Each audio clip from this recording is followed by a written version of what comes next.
Class 10। आज आप footprint में चैप्टर नंबर 5 पढ़ेंगे, फुटप्रिंट विदाउट की। इसमें आपके 7 पैराग्राफ हैं और ये आपकी 1 बार 8 बार है। इनके मीन्स आप इंग्लिश में लिखना, हिंदी में ही लिखना है आपको। इंग्लिश की कॉपी में हिंदी मत लिखना, ओके। अब आपका पहला पैराग्राफ ये शुरू किया जाएगा। आपने ये कहानी जैसे कि फुटप्रिंट विदाउट की, जैसे कि हम कहानी से जानते हैं, समझ सकते हैं, एक ऐसा व्यक्ति जो बगैर पैरों के यानी चलता है या घूमता है। ये कहानी ये स्टोरी एक ऐसे व्यक्ति के बारे में है, ऐसे वैज्ञानिक के बारे में है जिसने किसी चीज़ का निर्माण किया जिससे कुछ दिखाई नहीं देता। तो अब हम इसी के बारे में जानेंगे।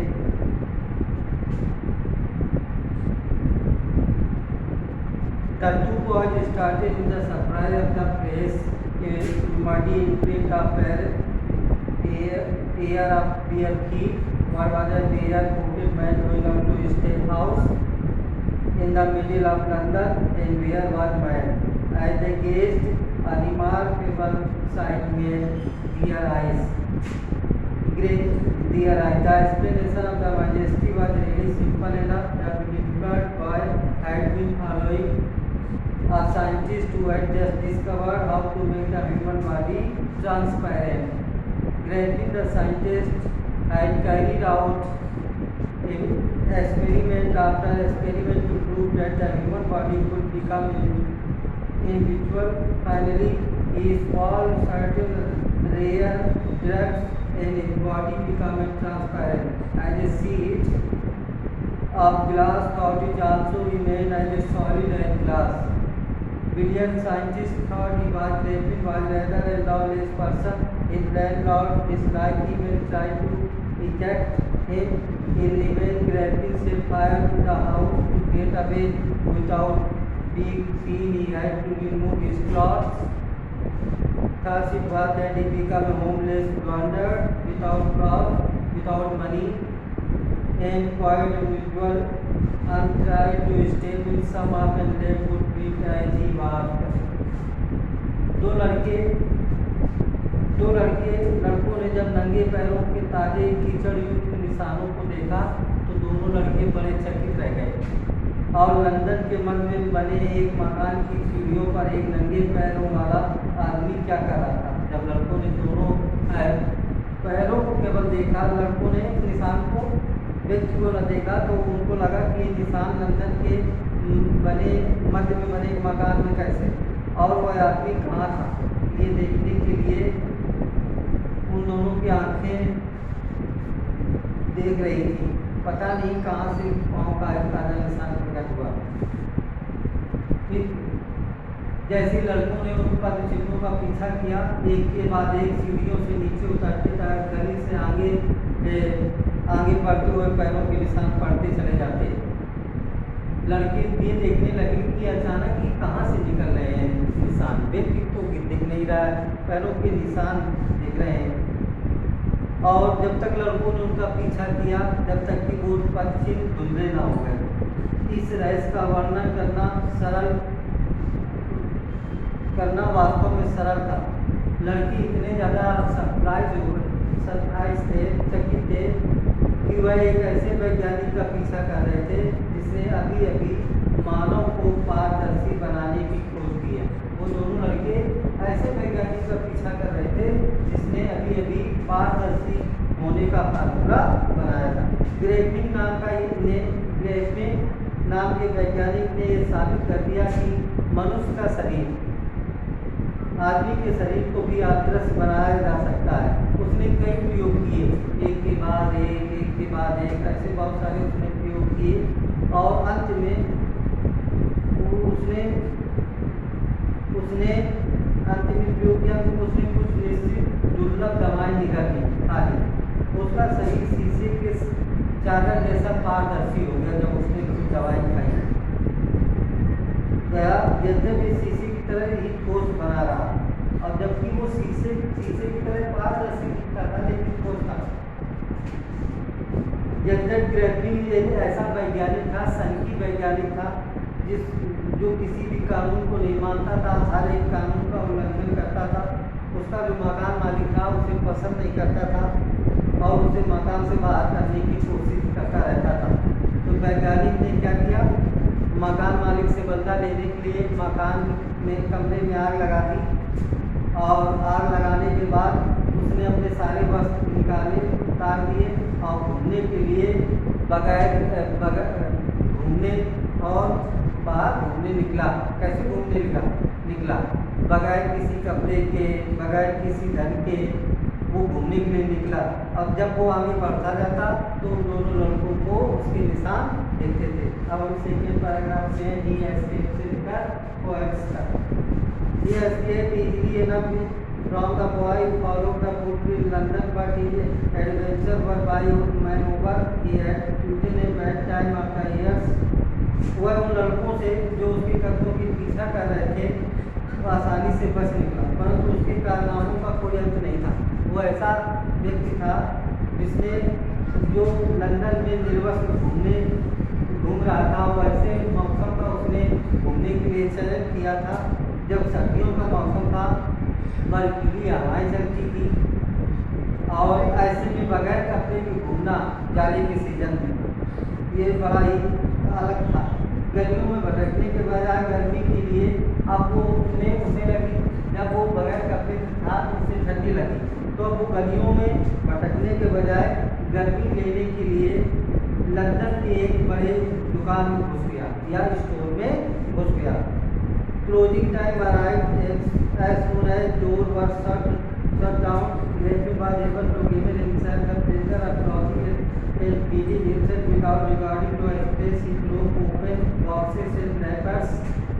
दुकान को जब बंद करने का समय हुआ और जैसे दरवाजे बंद हुए तो ग्रेफिन अब इस योग्य था कि वो बगैर पैसे से दुकान के अंदर है, अब उसे कोई पैसा भी नहीं देना है, कपड़ा पहन ले, खाना खा ले। उसने संदूक तोड़ी, इसके लिए उसने एक टोपी निकाली, अच्छे से सुंदर कपड़े निकाले और होटल में रसोई घर में उसे ठंडा मांस और कॉफ़ी मिल गई तो उसने खाना खाया और दुकान से लाई गई मिठाई तथा शराब भी पी और उसी स्टोर में रजाइयों के बीच में सो गया। अब हम तीसरे पैराग्राफ में है एक only Griffin and managed to wake up in the good time at all night had been wake as it was did not wake up. यह जो समय से जग गया होता तो शायद सब कुछ ठीक ही होता, लेकिन वो जग ही नहीं पाया।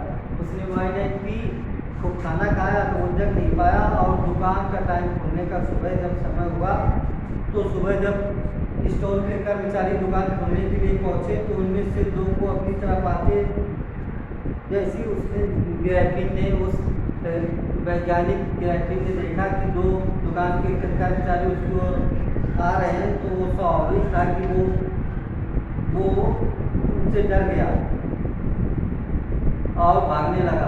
दुकानदार दुकान के जो खोलने वाले जो आदमी थे उसका पीछा भी किया, लेकिन वो धीरे धीरे जल्दी कपड़े उतारता गया।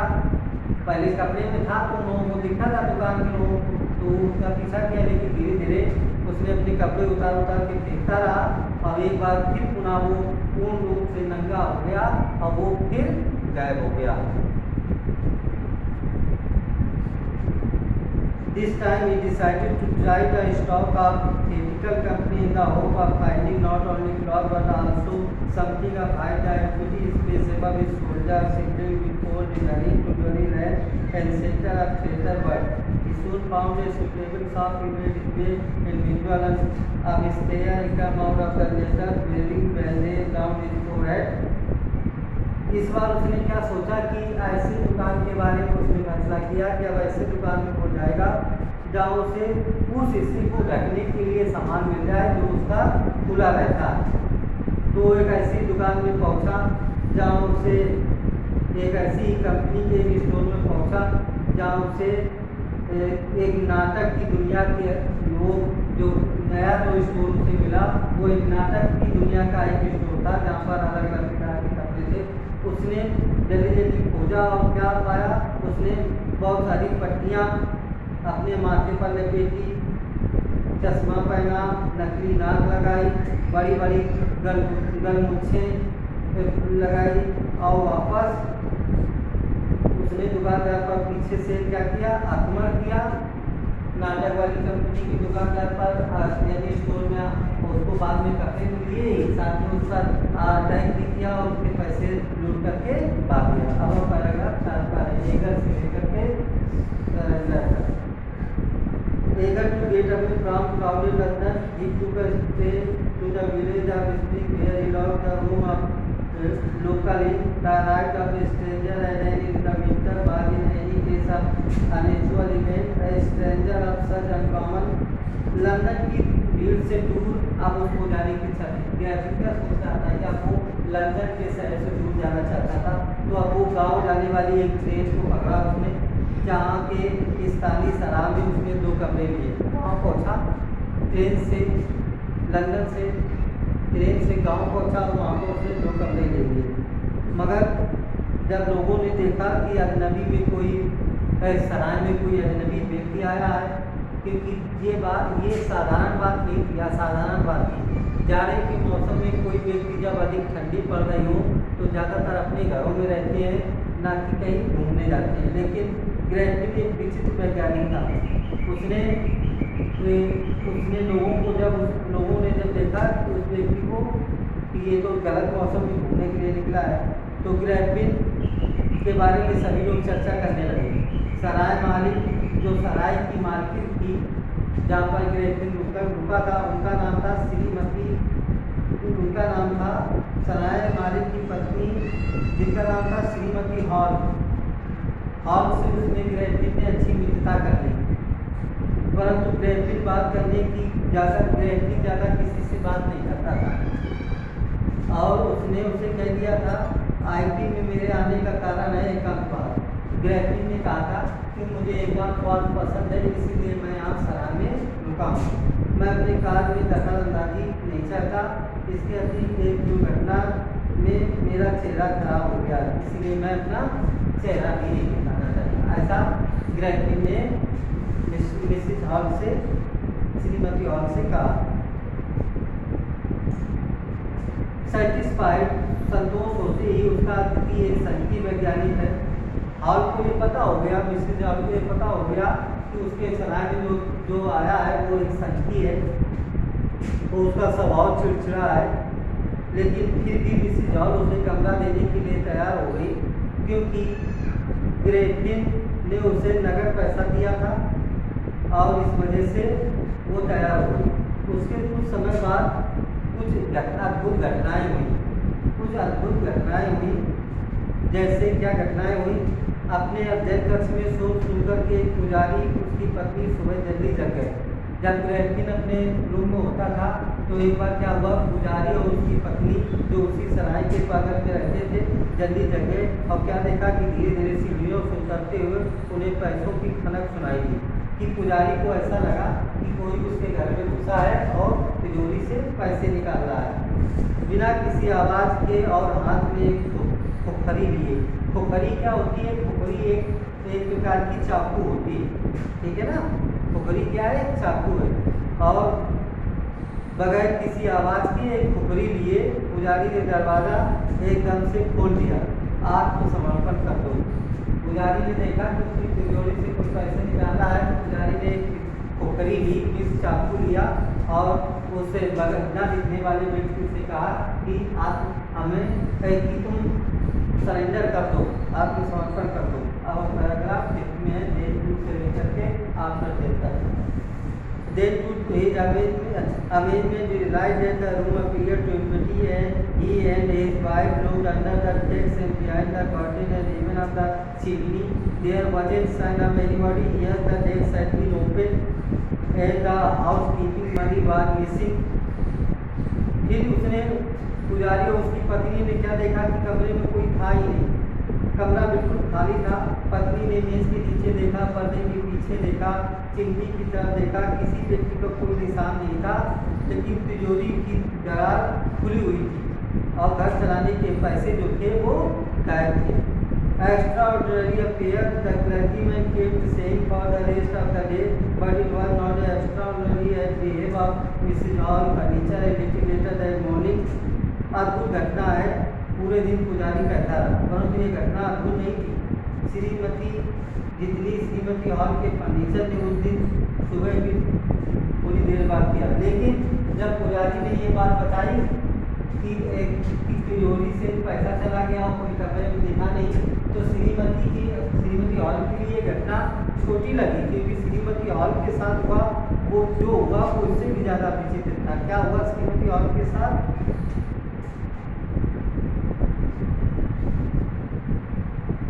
सराय का मालिक और उसकी पत्नी उस दिन जल्दी जग गए, यानी श्रीमती हॉल और उसके पति जल्दी जग गए और यह देखकर हैरान थे कि वैज्ञानिक के कमरे का दरवाज़ा खुला था, तो जो कि प्राय बंद रहता था, क्योंकि वो एक पागल टाइप का था, किसी को कमरे में घुसने नहीं देता था। यह मिसेज हॉल के लिए और उनके पति के लिए अच्छा मौका था कि वो देखें कि वो अपने कमरे में क्या करता है। तो वो लोग छानबीन करने का निर्णय लिया। बिस्तर ठंडे थे और वैज्ञानिक को समय पहले ही उठा था, ऐसा मिसेज पंपले और ग्रे उसके पति ने सोचा कि कपड़े और पट्टियाँ वह हमेशा पहनता था, कमरे में ही पड़े थे। जो वो कपड़े और पट्टियाँ पहनता था वो कमरे में ही पड़े थे। All of a sudden, Mrs. Hall heard a snip close to her ear. A moment later, the head on the bedpost leaped up the desk itself into her face. Then the bedroom chairs become alive, spring into air and charge into a spread.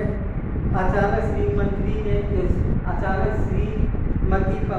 Shrimati hall ने अपने कान के निकट किसी की सांस लेने की आवाज़ सुनी। एक क्षण बाद बिस्तर के पाए से तो उछला और उसके चेहरे से टकराया। क्या क्या विचित्र बातें हुई मिसेज हॉल के साथ? उसने अपने किसी को सांस लेने की आवाज़ें सुनी। फिर क्या देखा कि उसके यानी वैज्ञानिक के बिस्तर से कोई चीज़ एक तो उड़ा और उसके पास गया। फिर क्या देखा, जो ग्रेविटी के कमरे में कुर्सी पड़ी थी वो सजी हो थी, जीवित हो थी, अब वो हवा में उछल रही थी। उसकी जो टांगी थी कुर्सी की वो आक्रमण करने के लिए यानी मिसेज हॉल और उसके पति को बढ़ रही थी। जैसे वह उसका पति भयभीत होकर के जाने के लिए हुए, उस विचित्र असाधारण कुर्सी ने उन दोनों को कमरे से बाहर धकेल दिया। यानी कुर्सी ने क्या किया, मिसेज हॉल को और उसके पति को कमरे से बाहर कर दिया। कुर्सी ने दरवाज़ा भी बंद किया। ये पुजारी वाली घटना से भी ज़्यादा विचित्र बात थी। अब पैराग्राफ 6 में मिसेज हॉल से लोग होता। Mrs. Hall almost fell down the stairs in agitation. She was convinced that the room was haunted by spirits and that a stranger as someone was there to enter into her furniture. Shrimati hall लगभग बेहोश सी हो गई जब किसी ने उसे बाहर फेंका और उसे विश्वास हो गया कुछ कमरे में भूत प्रेत रहते हैं और अजनबी ने किसी प्रकार से उन्हें फर्नीचर में दाखिल करा दिया। हम किसी पर आप क्या सोचती हैं कि इस ग्रैफिक के कमरे में भूत प्रेत रहते हैं और ग्रैफिक में भूत प्रेतों के मंत्रों के द्वारा फर्नीचर पर कर दिया। The feeling my poor mother used to sit in chair she want to think it should rise up against me to now. बेचारी मेरी माँ उस कुर्सी पर बैठा करती थी। उसने कराकर कहा, जरा सोचो कि अब वही कुर्सी मेरे विरुद्ध खड़ी हो गई। उसका पति कहता है मेरी माँ इसी में बैठती थी और वही कुर्सी मेरे विरुद्ध खड़ी हो गई। The feeling among the neighbors was that the trouble was faced by witchcraft was not well knew of burglary and the clergyman home।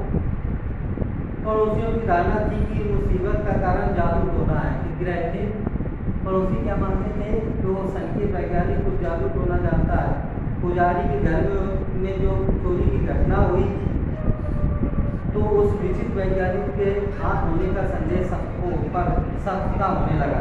अब ये सबका संदेश हो गया कि वैज्ञानिक ही ये सब करता है। और तभी संदेह और गहरा हो गया जब उसने ग्रैफिक ने एक साथ नगद धन प्रस्तुत किया था, जो कि उसके पास पहले पैसे नहीं थे, फिर अचानक पैसे आ गए। I want to know that you have doing to my chair, subsister demanded, and I want to know how it come out of the sitting room and you started. गांव की सिपाही को चुपके से बुलाया गया। सिपाही की प्रतीक्षा करने के लिए श्रीमती हॉल वैज्ञानिक के पास गई, जो पता नहीं कैसे खाली कमरे में प्रकट हो गया। मैं जानना चाहती हूँ मिसिज हॉल वैज्ञानिक से पूछती है, मैं जानना चाहती हूँ कि तुम खाली कमरे में कैसे आए, तुम तो अभी कमरे में थे नहीं। और मैं ये भी जानना चाहती हूँ तुम एक खाली कमरे से प्रकट कैसे होते हो, कैसे कमरे से बंद कमरे से बाहर जाते हो, कमरे में आते हो। अब पैराग्राफ लास्ट है। आज से आप ये आपका चैप्टर आज खत्म हो जाएगा। आप इसके क्वेश्चन आंसर लिखेंगे, शॉर्ट भी लिखेंगे, लॉन्ग भी लिखेंगे, और साथ में 5 question answer, 5 question also emerge himself और herself. Okay, then your lesson complete. Last paragraph today now. The scientists were always quick-tempered. Now he become furious. You don't understand who or what I am. He shouted, very well, I am show you. वैज्ञानिक एक सनकी व्यक्ति था। Lewin एक सनकी व्यक्ति था। उसे क्रोध बहुत जल्दी आता था, वो क्रोध में वो पागल हो जाता। वो मिसेज हॉल से बोला, तुम्हें नहीं मालूम कि मैं कौन हूँ? You don't understand who I am, shouted Pele. Suddenly through all bandage, despair, spectacle, and even though it took him only a minute to do this, the horrible people in the bar found themselves staring at headless man. और अचानक से फिर वैज्ञानिक ने क्या कहा, उसे गुस्सा आ गई, तो उसने कहा मैं तुम्हें दिखाता हूँ हटाई। अचानक वैज्ञानिक ने जल्दी जल्दी अपने चेहरे की माथे की पट्टियाँ हटाई, चश्मा हटाया, नकली मूंछें हटाई, नकली नाक हटाई, और सब कुछ मिनटों लगे ऐसा करने में उसने हटाकर फेंक दिया। आप लोगों के सामने एक ऐसा व्यक्ति था जिसका सर ही नहीं था, ऐसा व्यक्ति था जिसका सिर नहीं था, बगैर सिर का व्यक्ति लोगों के सामने था। Mister Jabbar the constable arrived and was quite surprised to find that he had to arrest a man without a head. But Jafar was not easily prevented from doing the duty if a magistrate warrant ordered a person arrested, then that person had to arrive arrested without his head. अब गांव का सिपाही श्रीमान जाफर वहाँ पहुँच गया और यह देख करके बहुत ही हैरान था कि उसे एक ऐसे व्यक्ति को पकड़ना है जिसके सिर ही नहीं, लेकिन उसे पकड़ना होगा क्योंकि मजिस्ट्रेट ने जिस व्यक्ति का गिरफ्तारी का वारंट मजिस्ट्रेट जिस व्यक्ति का गिरफ्तारी का वारंट देता है उसे सिपाही को पकड़ना ही होता, चाहे उसका सिर हो या ना हो। There followed a remarkable scene as the policeman tried to get hold of the man who had become more and more individual and threw off one garment after another, finally upset flew into the air, and the constable found himself struggling with someone he could not see all. Some people tried to help him but found themselves hit by a blow that seemed to come from nowhere. तब वहाँ एक विचित्र दृश्य और उत्पन्न हो गया। जब सिपाही बगैर सिर वाले वैज्ञानिक को पकड़ने के लिए भागा तो वो धीरे धीरे करके वैज्ञानिक अपने सारे कपड़े उतारता जा रहा था। तो जो कपड़े उतारता था उसका वो वही आगे गायब होता था। जैसे हाथ का कपड़ा उतार दे तो हाथ गायब, पैर का कपड़ा उतार दे तो पैर गायब। तो ऐसी स्थिति थी जिसको देख करके वहाँ के जो लोग थे वहाँ और भी ज़्यादा भयभीत हो रहे थे। अब जो लोग थे उनमें से बहुत से लोगों ने सिपाही की सहायता करने की कोशिश की कि उस वैज्ञानिक को पकड़ा जा सके, लेकिन परंतु पता नहीं कहां से सिपाही पर घूसे चलने लगे। अचानक वैज्ञानिक ने जो गायब हो चुका था पूर्ण रूप से, केवल शर्ट बची थी जो हवा में वो उछाला था उसने और सिपाही पर मुक्के मार रहा था। In the end Zafar was not unconscious and made a last attempt to hold on the unseen scientist. अंत में जब जापान ने उस अदृश्य वैज्ञानिक को पकड़ने का अंतिम प्रयास किया तो उसे ठोकर मारकर बेहोश कर दिया गया। जब अंतिम प्रयास किया जापान ने साइंटिस्ट को पकड़ने करने के लिए तो ग्रैफिन ने, वो वैज्ञानिक जिसका नाम ग्रैफिन था, क्या किया, उसने जोर से ठोकर मारी और उसको अचेत कर दिया, बेहोश कर दिया। There were nervous, excited, cried of cold, but this was easier said than done. Graphin had shaken in the tree and no one knew where to lay hand on him. वहाँ घबराई और तेजी से चीखें निकली, पकड़ो इसे, पकड़ो इसे, पकड़ो, लेकिन मगर ये करने की बजाय कहना सरल था। पकड़ना आसान नहीं था उसको, कहना सरल था। ग्रैफिन ने स्वयं को आज़ाद करा दिया था और अब कोई नहीं जानता था कि उस पर हाथ कैसे डाला जाए, कि कैसे उस वैज्ञानिक को पकड़ा जाए। तो मनुष्य चाहे, हम कहानी वैज्ञानिक हमें दिखाते कि कोई भी चीज़ असंभव होती, कोई भी चीज़ व्यक्ति कर सकता है। ग्रैफिन की कहानी से हमने जाना कि कोई भी काम संभव हो सकता है। ओके स्टूडेंट, आप लोग इस चैप्टर को अच्छे से मैनेज कर लेंगे। आज के लिए इतना ही।